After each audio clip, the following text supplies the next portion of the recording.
Hello everybody and welcome back to the Metal Gear Slug streams. So yeah, we're sorry, that's right. Oh god, my brain just no. It's because we're doing basically honest, we're doing MGS1 soon.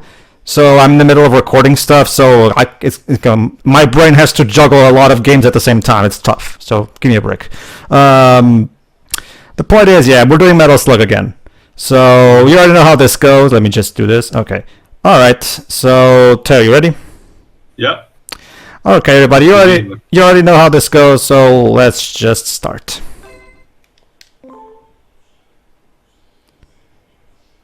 Fun fact: if I recall correctly, story-wise, this is actually the last in the timeline. So the titles that got after these were more like prequels. Really? I mean, not that it matters much, but yeah, surprisingly. All right. If I recall correctly, these actually manages to get back to the some of the classic staples of the, of the series after Ford tried to innovate a bit. All right. So how's the game gonna end? Where am I? Is it gonna end? Press start to. Whoops. All right. You want to be Theo again? As usual. All right. I'll be Marco as usual as well. That chin.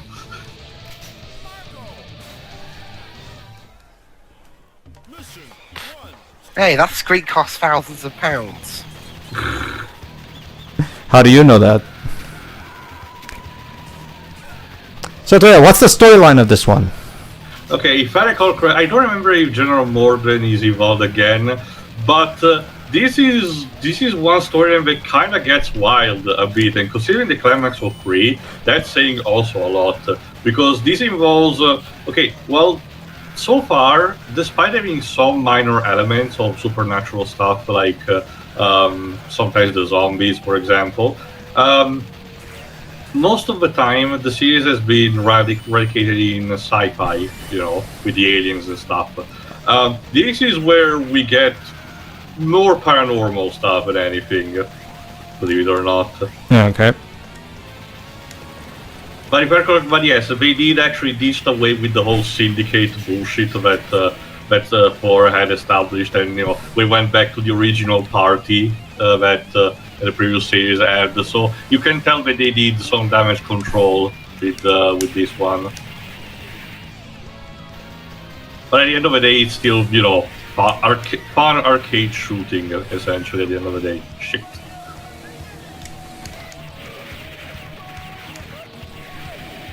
Okay, I don't remember this live maneuver. Maybe it was present also in the previous title and I just didn't use it. There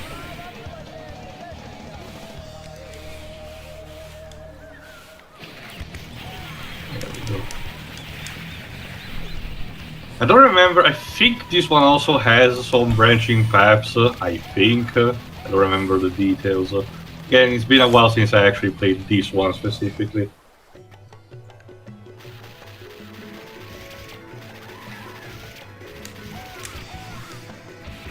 Oh, that's where the slicer is for.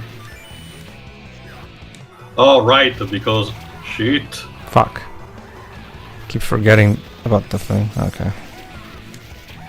I just wish they wouldn't force us to be crouching for some reason. I don't know. Also, disgusting bugs. Alright.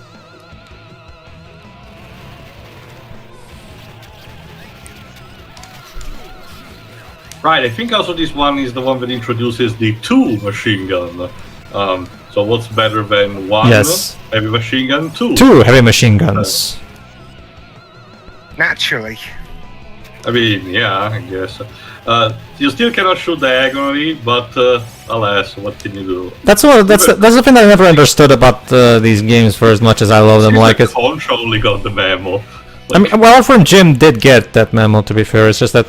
I just don't understand. I mean, remember, this game came out in 2003, for the record. 2003. So by this point, diagonal shooting was the standard for these kinds of games. And yet, for whatever reason, the Metal Slug series never actually got the memo, it seems. I don't know. It is weird.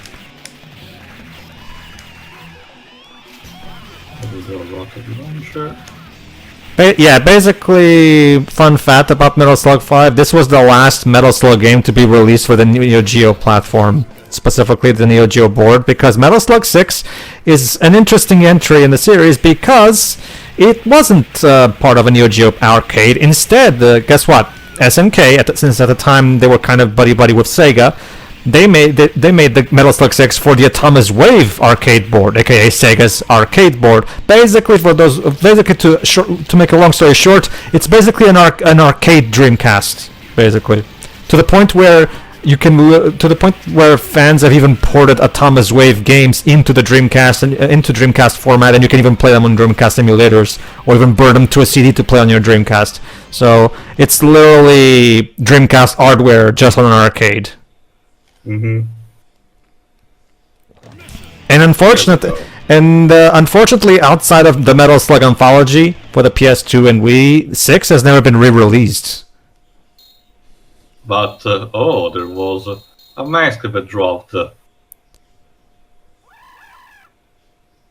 Something that the very stereotypical natives don't seem to mind too much. Let's see. And then it turns into the mask. I wonder. Smoking. All right.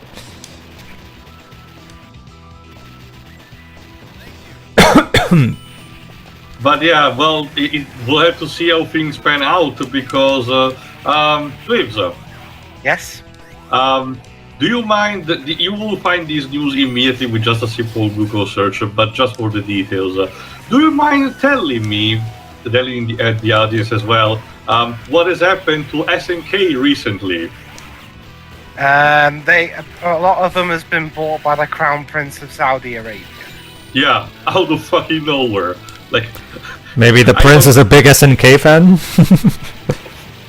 Who knows? It just feels so surreal because, it's kind of like the Emirates representative usually buys sports team, but they're never too interested in video games. It's kind of like impulse buy, maybe. It's kind of like how Tommy Tallarico bought Intellivision because he was a big fan of the original console back in the day. Mm-hmm. Well, although for that, to be fair, was different because at that point the Intellivision brand was literally dead. Mm-hmm. So I'm pretty confident nobody's a problem with Tommy buying it. I mean, it's not like it was literally dead at that point. So if anything, it was actually going up from what they were, regardless of what you think.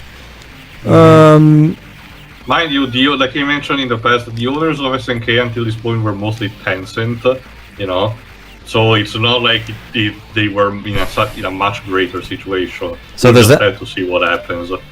So does that mean we're finally gonna get a Metal Slug 8? Well, we are getting already that tactical new game. Yeah. Which does look pretty cool. But who knows? Maybe we'll see. Mm-hmm. Fuck.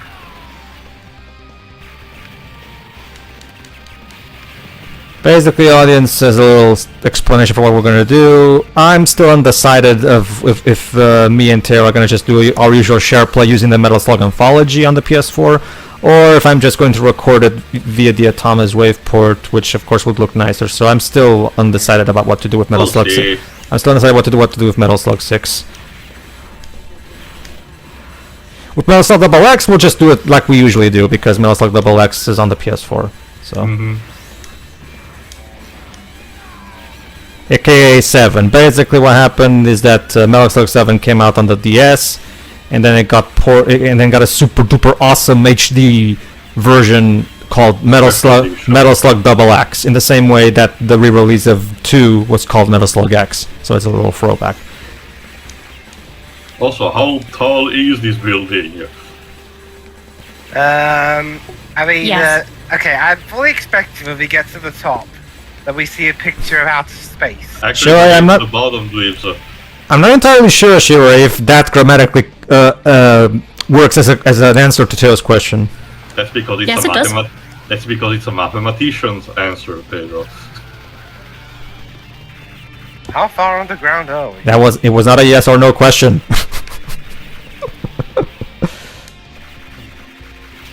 No. I just made it a yes or no question. Yeah, if I recall correctly, okay, General Morden is still not the main villain, but I don't think it's the Syndicate in this case. Because they really kind of got dropped after 4, even with the whole teaser at the end of the campaign. Mm-hmm.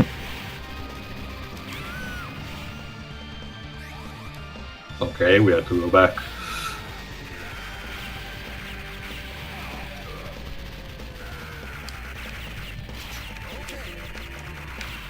Oh, and I got a piece of poop. Thank you.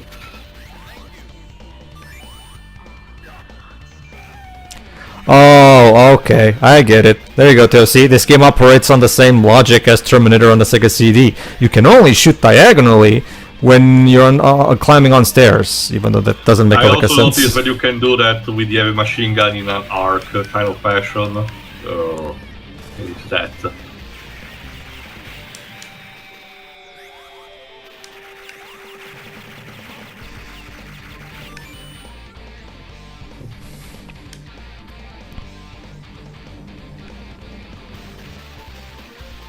Man, how big this facility has to be. Mm-hmm. It's as big as it needs to.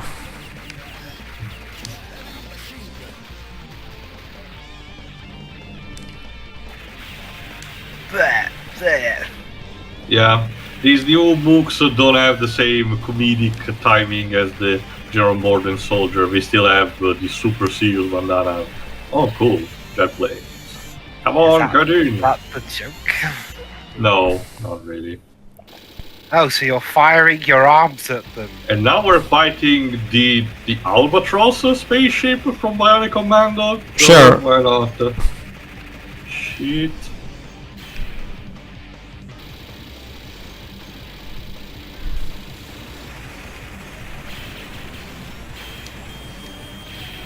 Fuck. Okay, I guess I'm on my jetpack now.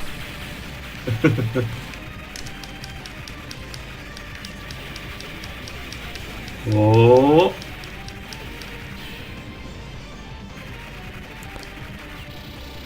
Don't you see, Teo? It's like they said back in the Commando, peace. Like peace will only come when all of us. Desire it enough or something. Yeah, it's very similar to Superman 4's speech. Yeah, there'll be peace in the world when the people want it so badly that the governments will have no choice but to give it Give it to them. Ouch. Yeah, that's a problem with that movie. It handles that subject matter with all the grace and maturity of a middle schooler. Basically. And frankly, I think middle schoolers deserve better.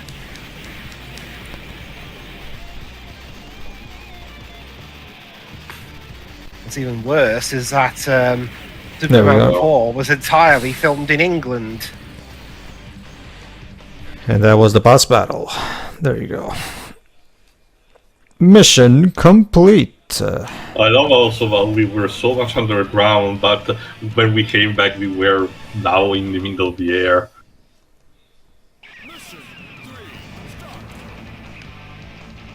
Yay. Oh, I wonder what happened here instead.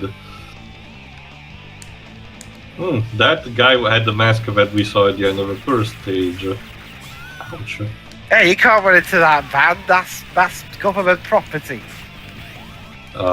It's just being revoked. Who runs this group of militia idiots? Get back. A lot of PMCs are a bunch of idiots.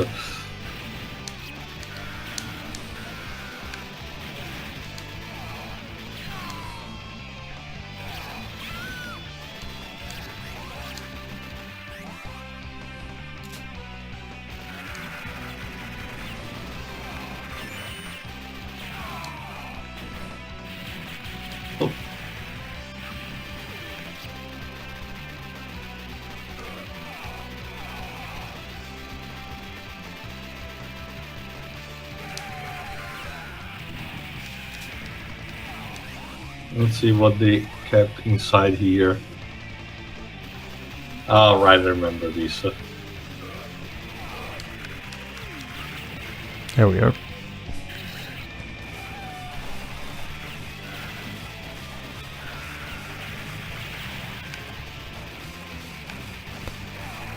Danger. Hmm.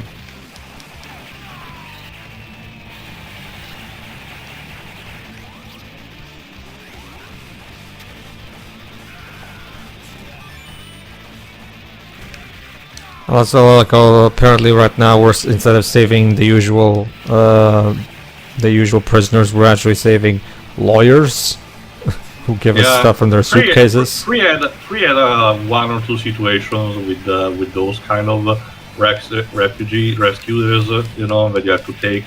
But yeah, now it seems to be the common for this one.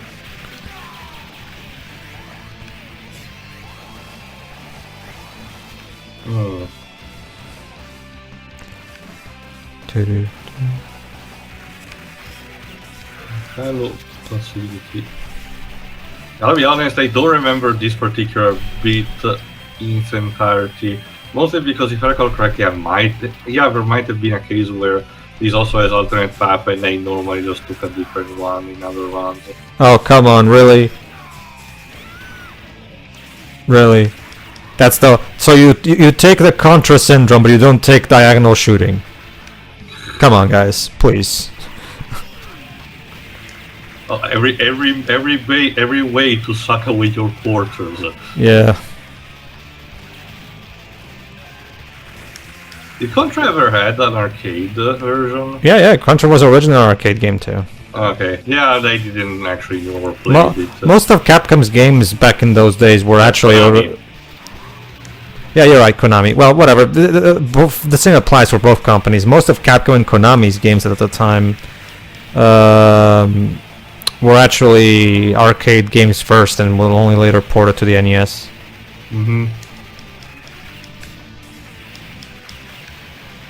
Oh.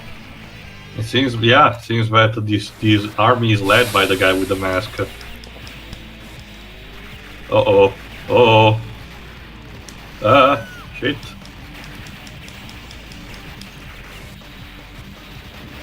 Hey.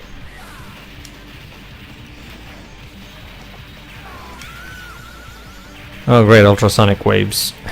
Which destroy the floor, which means that this fight is going down. Going down, I say. Yep. There we go. Bye. Yeah, that's a cod.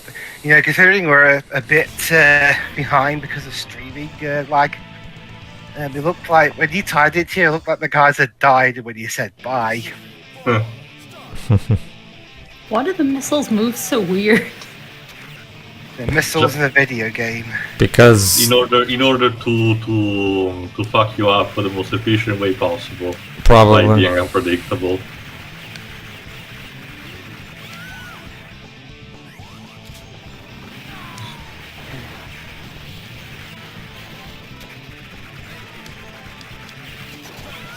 Damn it. Okay. I just got the weapon. Fuck. And now you don't have it.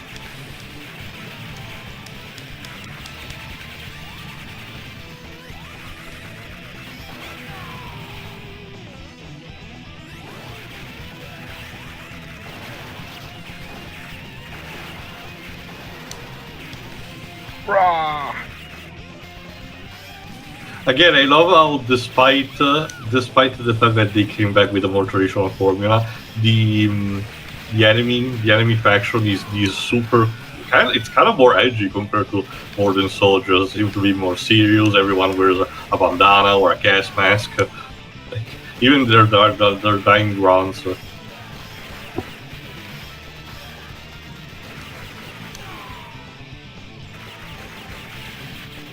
Rocket launcher, there we go.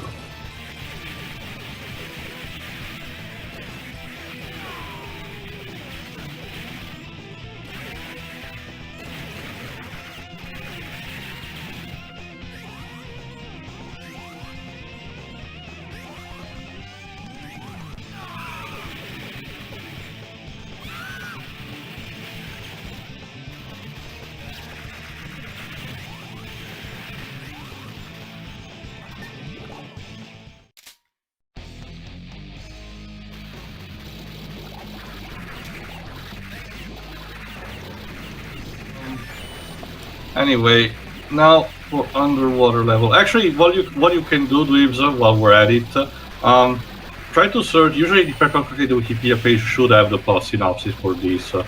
So try and see what more specific says there. Metal Slug 5. And Knuckles.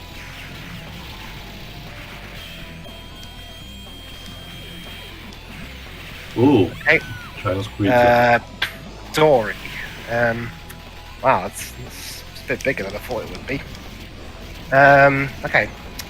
Wars continue to rage across the world. Amid this chaos, the elite Peregrine Falcon squad hurry to complete the development of the next wave of Metal Slugs in the hope of bolstering their firepower enough to quell the rising conflicts. However, the government SV research facility has been attacked by an unknown party, and the disc containing Metal Slug secrets has been stolen. The disc contains not only the schematics for Metal Slugs, but also PF squad combat data and analysis of weapons used by Morden's forces. In other words, whoever gets their hands on this disc will be privy to all of the government forces' secrets. Marco and Tama receive orders from Tactical HQ to recover the disc at all costs. Meanwhile, Eri and Flo of the Information Officer's elite Sparrow squad are investigating the Ptolemaic army, a paramilitary syndicate active in excavating and then pillaging archaeological sites. They succeeded tracing the syndicate to the ancient ruins known as the Corridor of Fire. An attempt to take back the ruins fails, however. The Sparrows are driven back by the natives dwelling there and the giant metal slugs that they worship. Yeah, that's what happened in the first level. The two incidents prove that the Ptolemaic army were behind the robbery of the Metal Slug secrets. The government forces, totally exposed to the Ptolemaic army due to the contents of the disc, decide that an all-out assault on the Corridor of Fire presents too much of a risk, and instead plans an infiltration operation by a handful of members from the PF and Sparrow squads. The purpose of the mission is to take back or destroy the disc and to wipe out the Ptolemaic army. After insertion, all decisions shall be made in the field. Marco, Taba, Eri, and Theo's next mission has begun. Well, there you go then. Also, just before earlier when we were in the water, did we just kill a whole bunch of Metroids right there? Yes. Well, those are jellyfishes, so... Yeah, I know, it's just that the way they're designed just reminds me a lot of Metroids. God damn it, we're gonna send Samus into another existential crisis again. The baby, the baby, the baby. Oh. That'd be... Yeah. Hey, yes, I have Metroid back. I'll fuck us up for everything. Again, I just love how Dread tackles the situation. They could have done the absolute easy mode and just, not let Samus talk at all, for comparison's sake. But no, they actually have the one particular spoilery sequence, which I will not elaborate too much, where she actually does talk, and it's a statement. She talks when it's necessary. And the voice actress this time actually is sounding like a human being rather than a robot. She's the same. Okay, I don't remember. Is she the same of Zero Suit Samus? I doubt it. I doubt it. Also, this is the enemy has a submarine for the desert. What with Japan and their love for submarines that go around in the sand? It's not even a case of just also Xenogears. Like several anime love to have this kind of mecha trope. Yeah, anime loves their desert stuff. Like their desert mechs. Is, Probably a huge influence from Mad Max. Potentially, yeah. That and Rakuto no Ken.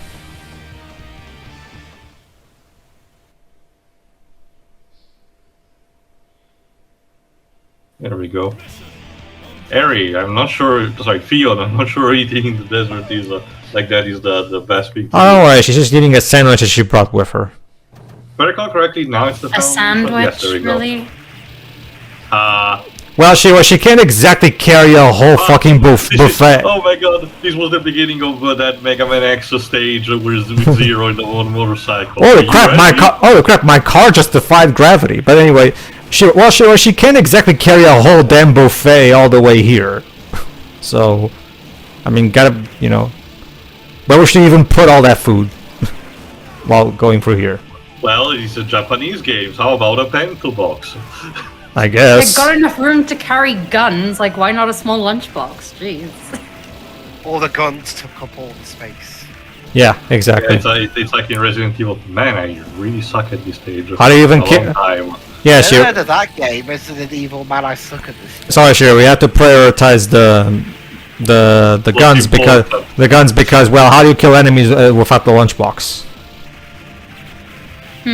I mean, Hitman, At the the Agent lunchbox. 47 could knock out a guy with a briefcase. Regiment 47 was more also for discrete missions, not actually saving the world type Well, but- scenarios. But look at the bright side. Also, I don't think this game knows anything about discrete. Look at the bright side, Shiro. At least we're having a nice car drive. Now we Yeah, get nice, into the nice subway. Sunday drive, sure. So the game lets you fire a little bit, but then as you jump out of the cars. It's more about beginning a kind of stage, to set things up. Again, Mhm. usually the final missions tend to have this kind of thing where you start like in the middle of a big action scene that... Oh, go ahead, Pedro. New vehicle. Okay. Middle of a bit of an action scene, but then the control is taken away from you. But yeah, a lot of these new vehicle type. Ooh, shotgun. Put down your weapon. You have 20 seconds to comply.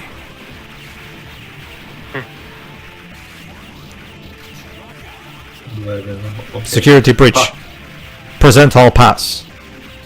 It's the final boss from Sonic Mania. Security breach. Present hall pass. I'm actually curious because you guys probably know it better, or at least maybe the composer said it. Do we know if they use just a generic kind of sound font for that voice that mentions about the countdown in that final boss? Music for Sonic Mania, or did they have someone actually had to record a line? I'm pretty confident they did too. It's because Sonic CD did the same thing. Sonic CD also has minor vocal samples in the music. I know that they did one for that Metallic Madness stage. Yeah. 1 and 2. That was T himself. Though. Yeah. Oh, cool. Yeah. That was T himself. No, it's because Okay, apparently in the meantime everything is turning to hell thanks to this guy with the mask. Tiago used Sonic CD's music as its primary source of inspiration for how to stylize the music for Sonic Mania. The basic idea too is that it has the gameplay level design philosophy of Sonic 3 and Knuckles, coupled with the art and music of Sonic CD, which is regarded as the best elements of that game. So Christian even said it himself in an interview back in the day before the game came out that he's a big fan of the art and music of Sonic CD, but he prefers the Sonic 3 NK style of level design, which is basically why Mania basically is a best of both worlds situation.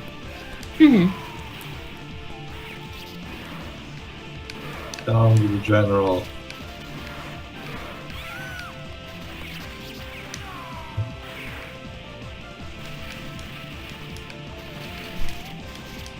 Here we go.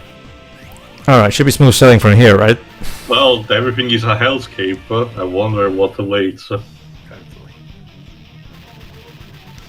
also love the walking cycle of the people you have to save. All right, now we're vertical look stage. like the drunk. It's like Lester the Unlikely.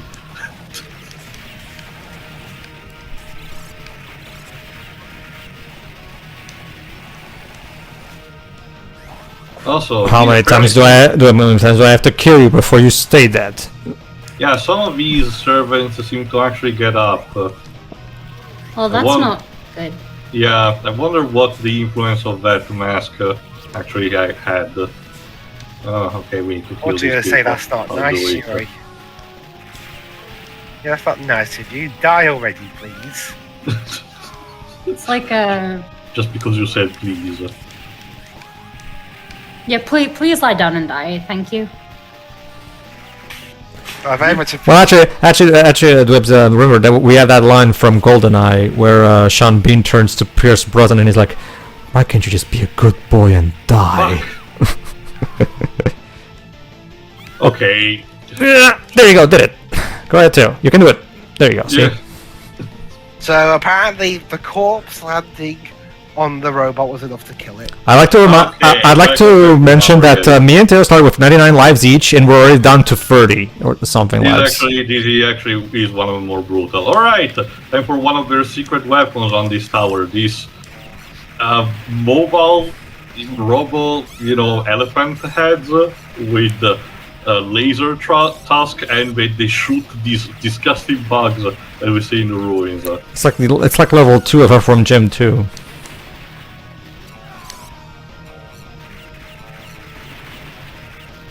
Except the bugs are not riding on a tricycle.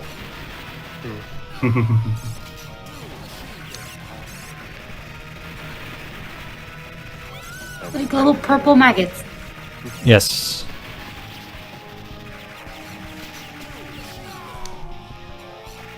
Shooty.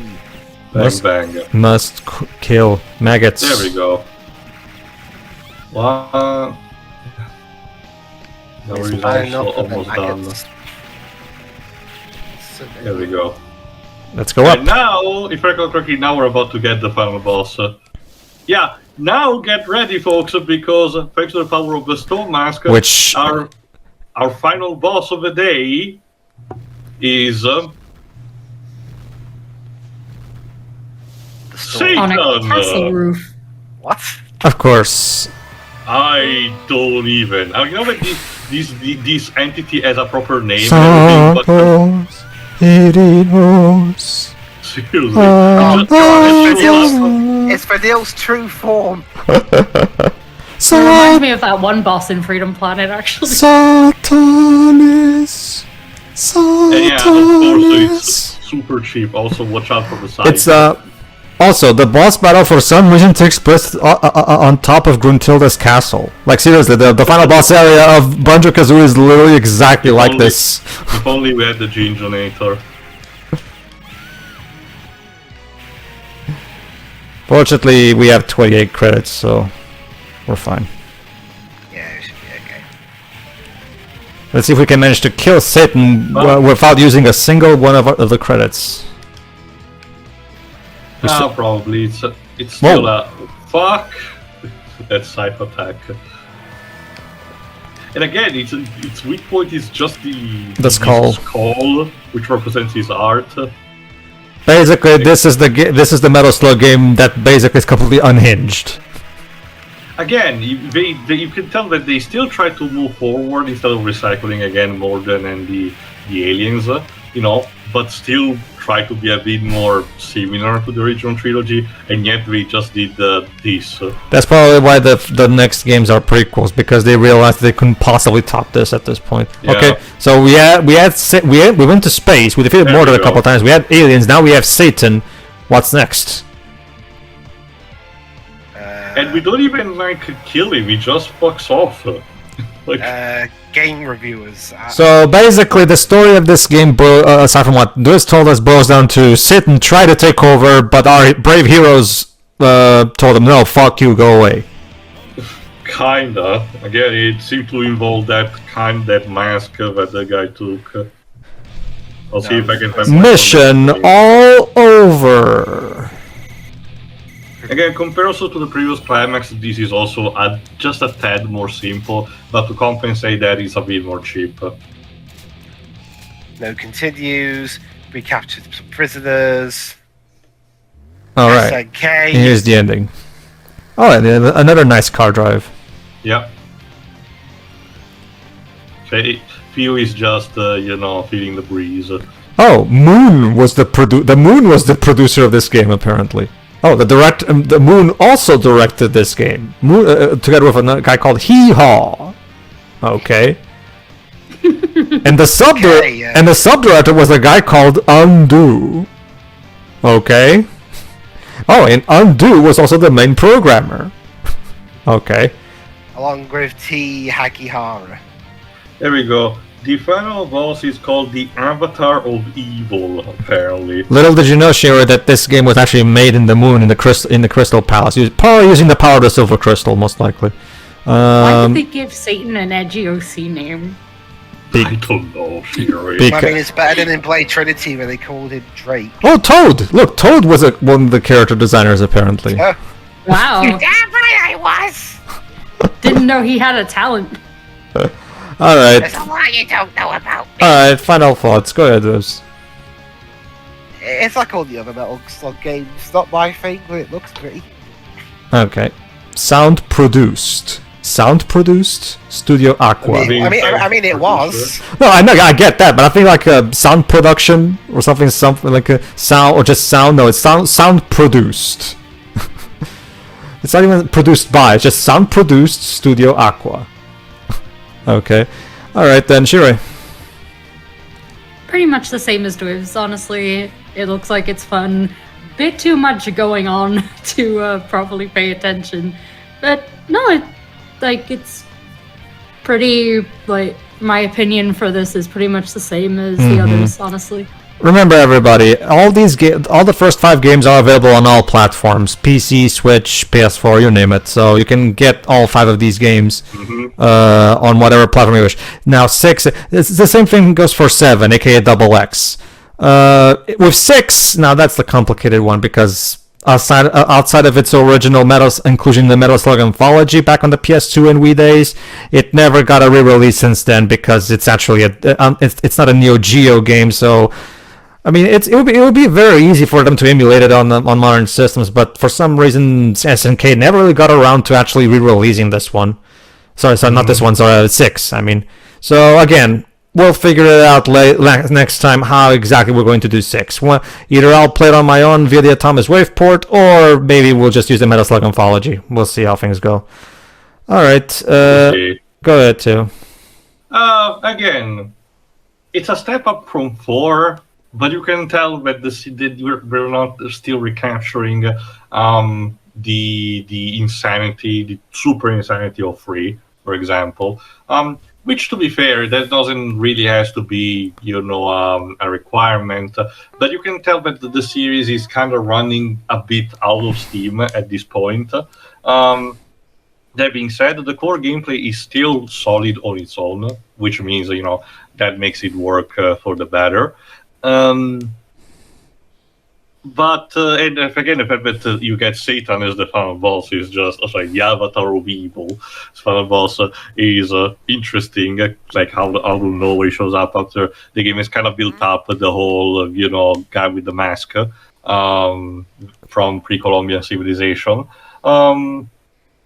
But again, so yeah, and if I recall correctly, 6 and 7 would be playing a bit more on easy mode when it comes to having a bit more setting, because I don't remember if it happens already with 6, although with 6 we get, in terms of playable character, the team Ikari from Ikari Warriors, for example. But with 7 we're going completely back again into fighting General Morden, so you can look forward to that. But as for this one, it's fine, could be better, but it's fine, it's better than 4. Pedro. Yeah, it's really fun. Like, again, it's more memorable than 4. Like Teo said, yeah. Well, 4 was kind of just the series on autopilot. This one feels at the very least it was trying to do something cool. Although, yeah, like much like the 4, it's a bit shorter than even most of the other ones. Again, it's one of those cases where you can kind of see that the series is starting to run a bit out of steam by this point, which is probably why well, we still got a 6 right after this one, but then after 6 the series basically took a big break, because SNK kind of SNK went through a lot of changes after 6. So yeah. All right, so yeah, there's not much to say. We get to fight Satan at the end. That's cool. So that's nice. Okay. So, I guess for those who stuck with spending all the quarters, it probably would have been a very neat reward. I suppose. Alright, everybody. So after we figure out what exactly will be the best course of action in terms of doing 6, we'll do that one. So tune in for that. See ya. See ya.